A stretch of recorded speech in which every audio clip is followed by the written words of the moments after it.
দান করার দুটো জিনিস আমি বুঝতে পারি। সেটার একটা হচ্ছে দান আপনাকে বিপদ থেকে হেফাজত করতে পারে। দান আপনাকে দুনিয়াবি, পরকালীন, ইহকালীন, আসমানি, জমিনি যে কোনো বালায় মুসিবত থেকে হেফাজত করার রক্ষা কবচ হচ্ছে দান। মানুষ যদি বিপদে পড়ে তো দুটো কাজ করলে মানুষ বিপদ থেকে উদ্ধার পেতে পারে। মানুষ বিপদে পড়লে দুটো কাজ করলে বিপদ থেকে উদ্ধার পেতে পারে। এক, বিপদে পড়া মাত্র কত ডিসি, ওসি, মিনিস্টার, ডাক্তার, আপনার ছেলে অ্যাক্সিডেন্ট করেছে, আপনি মোবাইল ফেলে দিয়ে দৌড়াচ্ছেন ডাক্তারের কাছে, অত তাড়াহুড়ার প্রয়োজন নেই। ডাক্তার আপনার কিছু করতে পারবে না, ডিসি, ওসি আপনার কিছু করতে পারবে না। বিপদে পড়া মাত্র আগে কাকে জানাতে হবে যে আমি বিপদে পড়েছি? আল্লাহকে জানাতে হবে। তারপরে আল্লাহ যখন সারা দুনিয়া ঠিক করে দিবেন তখন সারা দুনিয়া এমনি ঠিক হয়ে যাবে। ইন্নাল্লাহা আলা কুল্লি শাইইন কাদির, আল্লাহ হচ্ছেন সকল কিছুর উপর ক্ষমতাবান। তাই বিপদে পড়লে দৌড়াদৌড়ি না করে যত বড় বিপদের সংবাদ হোক, যত বড় বিপদের সংবাদ হোক, সেই বিপদের সংবাদটা আগে 2 রাকাত সালাত আদায় করে আল্লাহকে জানান যে আল্লাহ আমি বিপদে পড়েছি, তুমি বাঁচাতে পারো। তারপরে মানুষের কাছে যান, তার আগে নয়।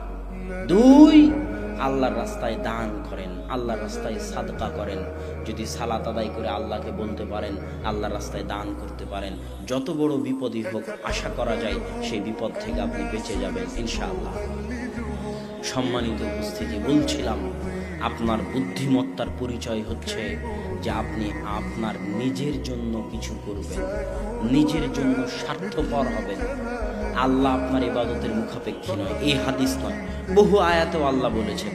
আল্লাহ সুবহানাহু ওয়া তাআলা কোরআনে বলছেন, ওয়া মান শাকারা ফাইন্নামা ইয়াশকুরু লিনাফসিহি, কেউ যদি শুকরিয়া আদায় করে তাহলে সে নিজের জন্য শুকরিয়া আদায় করলো। ওয়া মান কাফারা, আর কেউ যদি কুফরি করে, ফাইন্না রাব্বি গানিয়্যুন কারীম, তাহলে আল্লাহ সুবহানাহু ওয়া তাআলা মুখাপেক্ষীহীন। আল্লাহ কারো শুকরিয়ারও পরোয়া করেন না, আল্লাহ কারো কুফরিরও পরোয়া করেন না, আল্লাহ মুখাপেক্ষীহীন। তবে শুকরিয়া করলে তার নিজের ভালো, তার নিজের স্বার্থের জন্য ভালো, তার নিজের জন্য কল্যাণকর। আল্লাহ আর এক আয়াতে বলছেন, ওয়া মান জাহাদা ফাইন্নামা ইউজাহিদু লিনাফসিহি ইন্নাল্লাহা লাগানিয়্যুন আনিল আলামিন।